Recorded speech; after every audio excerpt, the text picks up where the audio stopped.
three. Okay, three, two, one. So I'm speaking with Joe and Phil from W2 right now. And welcome, gentlemen. How you doing? Hey, Brian, what's up, buddy? All good, all good. You guys are looking good. Good to see you. Hey, man. Okay, so I always like to start with a general question and assume that our listeners don't know much about the artist that I'm interviewing, and this kind of helps give some context and point of reference for us. So, your band is called W2, and how do you describe the music?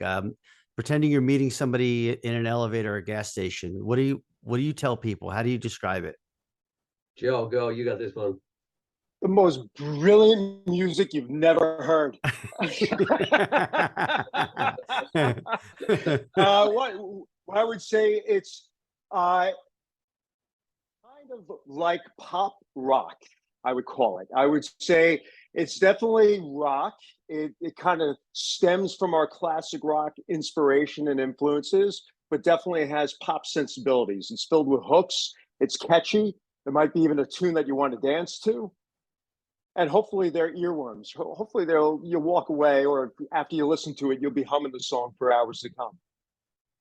I I like like that. it. It's really approachable, right? It's music that really it's music you it's right. It's rock, but at the same time, like you could put this on with the family there, and they'd all be happy listening to it as well. Exactly. Exactly. Gotcha. It's definitely pop rock is always the way I like to describe it, because it's, we're rockers, but this is definitely stuff that is, hooky and catchy, and like Phil said, you can put it on in front of the whole family. It's very easy to listen to. I hate to ask this question, but do you ever liken your music to like another band or artist? And if the answer is no, you don't have to respond. But Yes, it depends what we were listening to the day we wrote Yeah, that that's song. true. Yeah, yesterday's playlist is what we sound like. No. Well, Phil, you go ahead. Give three that you think we sound like, and I'll see if I can add on any. Oh, this would be good. Yeah. So I guess my writing influences then becomes the question, right? Yeah, Uh, sure. Go ahead. there's an all British blues rock band called Thunder, and those guys definitely influenced my writing style. Um, Big power ballads, and also, but again, not the 80s style of power, but in the blues rock genre. So those guys, they influence how I write. My best friend in the UK listens to our music, and he wrote to me and said, like, have you guys heard of a band called Biffy Clyro? And I'm like, I can't say I have, but I dug them up, and they were pretty heavy but poppy, approachable Scottish rock band. He heard those guys in us, which is a pretty big compliment because they're huge in Europe. So those guys are there. I mean, I'm a guitar player at heart, so I guess you know this guy will come out There you somewhere in go. there. Like he has some influence for sure. Um, but I wouldn't call our music anything like Van Halen either. But there's Right. certainly in my guitar playing, stem from there also. I definitely would say we are the sum of our parts. Phil and I both share love of the Beatles. I think that's where it all comes from. We both love Zeppelin, all those classic rock staples. We both talk about Def Leppard all the time. We're both big, huge fans of Robbie Williams, who, again, like Thunder, not as well known here in the US of A, but around the rest of the world, even though he lives in the USA, around the rest of the world, he sells out huge festivals and Right. stadiums. And he has that same kind of rock pop kind of blend that we really enjoy, that real hooky, catchy, bouncy rock and roll that, it's just so infectious.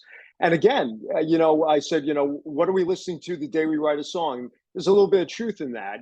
I like to listen to as much music as possible. I try to, if I walk into a store and there's music playing, or I'm in a bar and there's music playing, or something comes on the radio, there's something playing and I don't recognize it, I Shazam it. I go listen to it. I deep dive on it. I'm reading music articles about bands up and coming. I, like Phil, listen to a lot of music that might not be, on typical FM radio or even Sirius radio, Right. Sirius Right. XM radio. I'm a big fan of like Mag Street Preachers. which again, huge English band playing stadiums around the world. Nobody over here knows them. Yeah. But I'm telling you, it's like whatever we're listening to, it's like anything, you take it in, you're like a sponge, and the good stuff that you absorb in, it comes out somewhere in the kind of aspect of, the nature of creativity. It's kind Yeah. of like what David Bowie would always do. He would listen to everything. He was influenced by everything. He would soak it all in. He would take it, he would kind of digest it, and then he would spit it out again as something new. He would create something new from it. Right. Right. No, it's a great, great context for us and for those listeners who may not yet have heard of W2, but I'm sure they're going to stream it right after this episode. And I always think like how humbling it is, like you're talking about Shazamming or getting recommendations from other people and stuff. But whenever I think I've got a handle on a style, and then there's always something else that I hear, and I'm like, I know nothing about this genre. There's 14 other artists that I've never heard of that are fantastic. So Right. that's what's kind of good, great about music, right? We can That's right. always roll up our sleeves and get back into it. That's Like right. the onion, right? There's always another layer. There's always another layer. Just when you think you've got it, and you go like, finally, I've written a good song, or I found a good song, and then you go, oh my God, it's nothing compared to this that I've now heard. That's right. And I was gonna say I almost have the same feeling at the beer cave at the gas station, because every every every time I think I know of the greatest IPA, and then I turn around and I'm like, but I haven't had this, so I have to get this one. So right. no, I'm not. In all seriousness, but you're right though. It's like you want to be. You never know if you're going to like something until you try it. You never know you're going to like something until you give it a chance and listen to it. I mean, Phil and I talked about how much we were listening to Dua Lipa the other day. We were talking about, wow, she's great. Yeah. Her tunes are awesome. But I mean, straight pop music, but there's some great songwriting in there. The hooks are fantastic. And you don't know, some of that might kind of creep into what you start working on next, your next project. You're like, you know what? I like to have a bit of a hook like that, or a groove like that, or something kind of, that reminds me, is reminiscent of that. But again, you try to listen to as much as possible and see where those inspirations come from. Now, Phil, you turned me on to the band Thunder, and I have been listening to them, and what a joy! It's like you correctly, in my opinion, describe them as blues rock. Although every time I hear blues, I think of a blues band, but when you're saying blues rock, you mean just like almost like a classic rock band, right? Yeah, of the old, a genre before the 80s, Exactly. So it's like 70s, early Deep Purple, yes, that kind of free era blues rock. Yes, and what a great band. I mean, it kind of gives me makes me feel a little more hopeful when you hear bands, even though I know that they're not a current band, but when you hear bands faithfully executing the blues rock I mean, genre. they're actually still right. They still have albums. They just released an album this year, and it was probably the best one I've heard in 15 years from them. Oh my goodness. That's what you love, when a band comes out with something new that's been around forever, and it's probably some of their best work. That always makes you feel like, oh, we got plenty of years in front of us, even though we've been playing music here and there in different versions, different bands, different iterations, for so many years. We're like, oh, we still have lots of mileage left in front of us. These guys are still doing it. And there's a lot of creativity yet to happen. That makes you very excited. And when you hear a band like Thunder, or even the last two Styx albums, they were fantastic as well. It's like, hey, these guys are still doing it. There's no reason we can't. Yeah, agreed. Well, since we're on to kind of inspiration and ongoing creativity, why don't you give us some backstory about W2, how you guys got together, and does W2 stand for anything? I know what W2 means, but does W2 take a stance where that any of your other projects have not? Phil, you want to go with this one? Or? Well, so Joe and I go back, our friendship goes back, what now, 23, 24 years. We first met our That's right. wives teaching in the same school. We met, Mm-hmm. that was our pathway together. We met, crossing up the pathway into the school one day. Um, and we kind of very quickly hit it off, realized that we both have a passion for music. Um, and we kind of got together to begin to explore what that meant. I'd written some stuff already. Joe was passionate about writing. He'd done a little bit of stuff also over in Belfast. And we kind of began our journey. And it's kind of, it's still one of these over the years. We come together, we don't have time, we go our own ways, we do our different projects. I taught pretty extensively for 5 or 6 years, so that kind of, we didn't do too much then, but once that wrapped up, I was like, Joe, we got to get going again. I got to do something here. So that kind of led us into a project called Signal to Noise that we formed how many years ago now, Joe? 10, 15? Oh, at least. I think well, right around 2004, 2005, we started.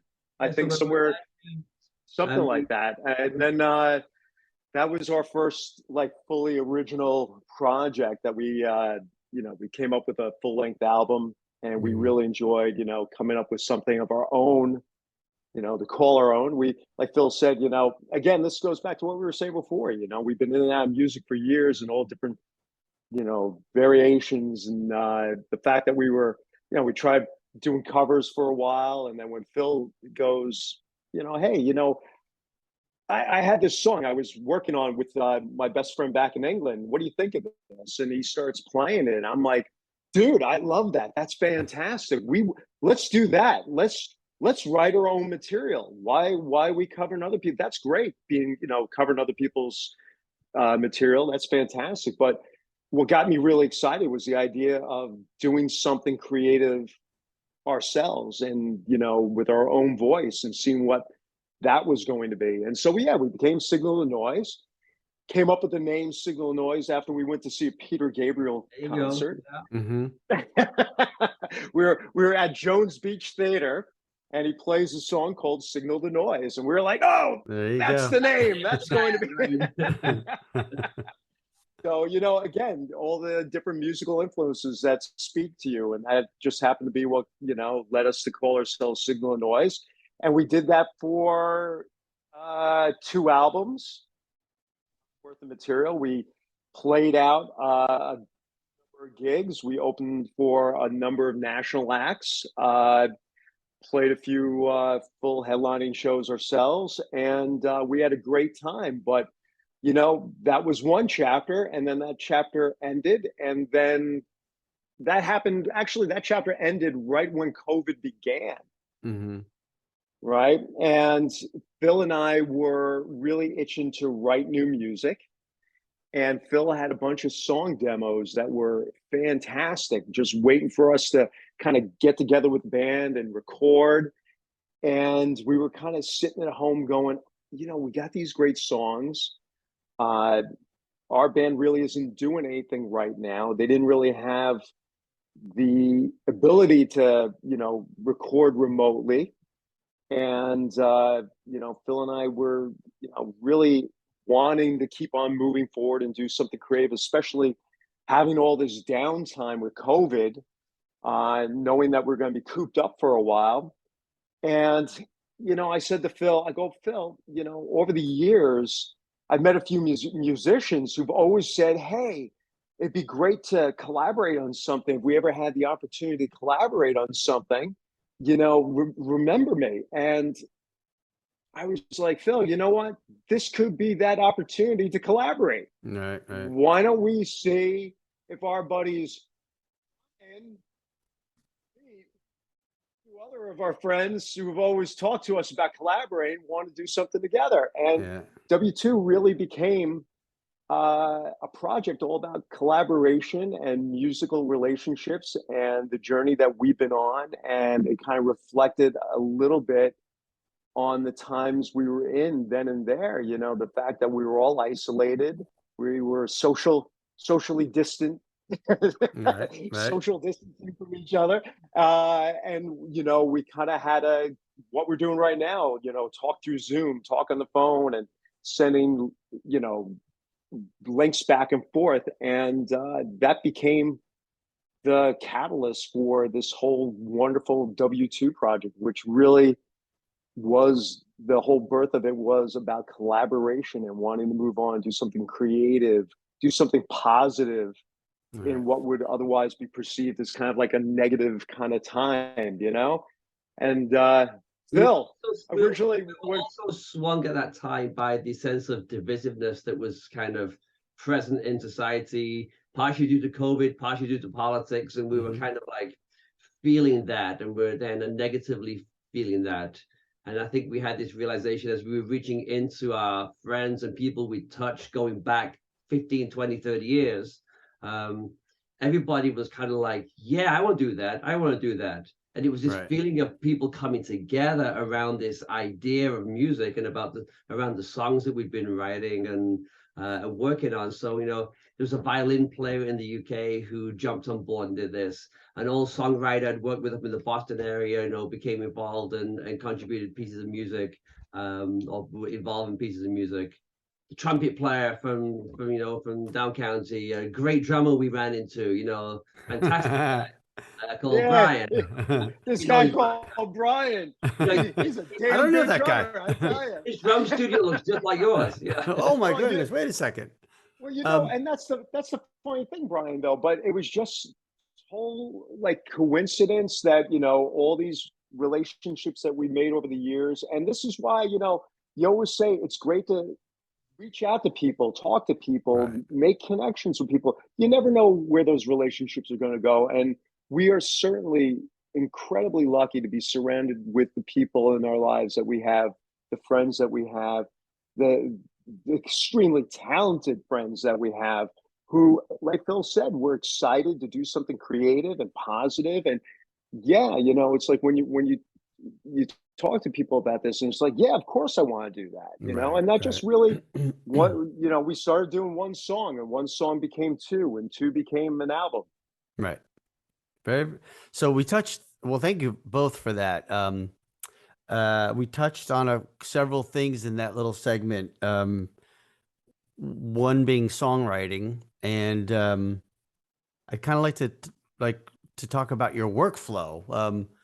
You know, so we're sensing, you know, so I know you guys are comfortable with, you know, the remote digital format and so on, but you don't live far from each other. So do you guys ever sit in a room together and Phil with your guitar, Joe with your notebook, and, you know, kind of come up with a song that way? I mean, why don't you, is there a way that you do it, or is it like, you know, you just hammer the, so Phil, take this one, or do you just hammer the box from any side that presents itself? We've done both. We've done both over the years. And I wouldn't say one's right and one's wrong for us. We can kind of work with both. We enjoy the social aspect of writing together. But at the same time, this project came together because of COVID.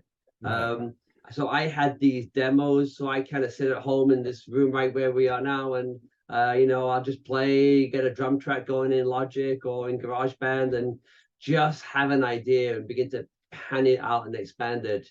And after, you know, a few hours, I might have, you know, a verse and a chorus of something musical, no lyric, no melody, just you know, just music, you know, guitars, drums, bass, keys, kind of stuff. And typically I'll email Joe, you know, an MP3, usually about 3 o'clock in the morning, say, Joe, you're gonna really like this one. You're gonna, and then, you know, and he's great. I usually forget about it, and then Joe's like going, no, remember this one? It's great. It's a really good one. This one, you know. So that's the source. That was the primary source of this album. Was, you know, me sitting down and having an idea, handing it to Joe, and him going like, oh no, this one's great, and then he'll throw me the MP3 back with the vocal on it, you know, a couple of days later, and like, having a bing, you know, we're in business here. It really is. And they became our demos. What's that? And they became our demos, you know. The stuff became our demos, exactly. There's tracks on there, Brian, that were put down that first night. You know, there's some original guitar tracks in all those songs that kind of just stuck because they were the right part, you know. Right. And you know, it's funny because when Phil would send me a demo track, I always liken it to the idea of like a sculptor gets a piece of marble. A lot of times when he sends me something, I'll be like, it's almost like a lightning strike. It's like, oh, I hear something there. There's something special. It starts speaking to me, and it almost starts revealing itself to me. I'll listen to the track over and over again, and eventually, usually I'll get right away a sense of whether I hear a vocal melody coming out of it. And then as I'm trying to form the vocal melody over his demo, I start getting an idea of like, what's this story about this song? What's this song trying to say? What's the mood that's coming out of this? And again, Phil might suggest to me, like he actually would suggest sometimes, like, Joe, this song could be kind of about social distancing and COVID or something. And I'll be like, oh, social distance. That's a great catchy hook line for our chorus. And the song starts kind of like revealing itself. It's about a person stuck at home and wanting to pick up the phone and wanting to get together with the friends. And all of a sudden your verse is starting to write itself. And then, obviously, you massage it, you see what works, how the words flow within the song, and how the rhyme schemes are working and stuff like that.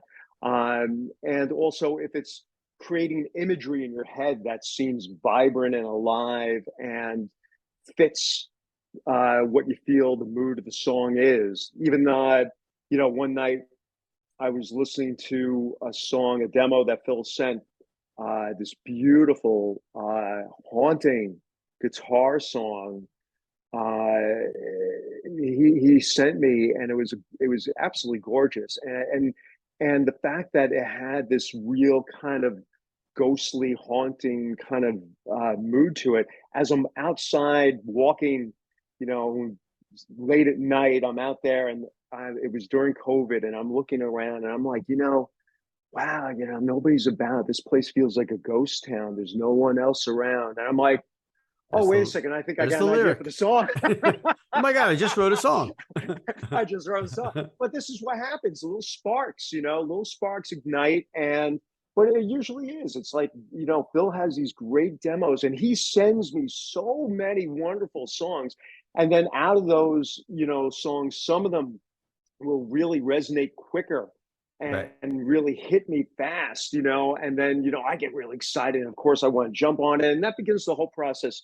Like Phil said, that will, quickly become our initial demos that we use for creating the songs for the album. Got it. Wow. There's a lot. So we've, I've been taking some notes, and I've got a quite a nice list of points that I'd like to ask you guys about, including like even being more specific about your workflow, lyrics, inspiration, because it doesn't always come easily. I mean, I know that we're very excited. There are moments when we're greatly inspired, but there's also those times where you're like, well, I don't know about you guys, but I certainly go like, I suck. This song sucks.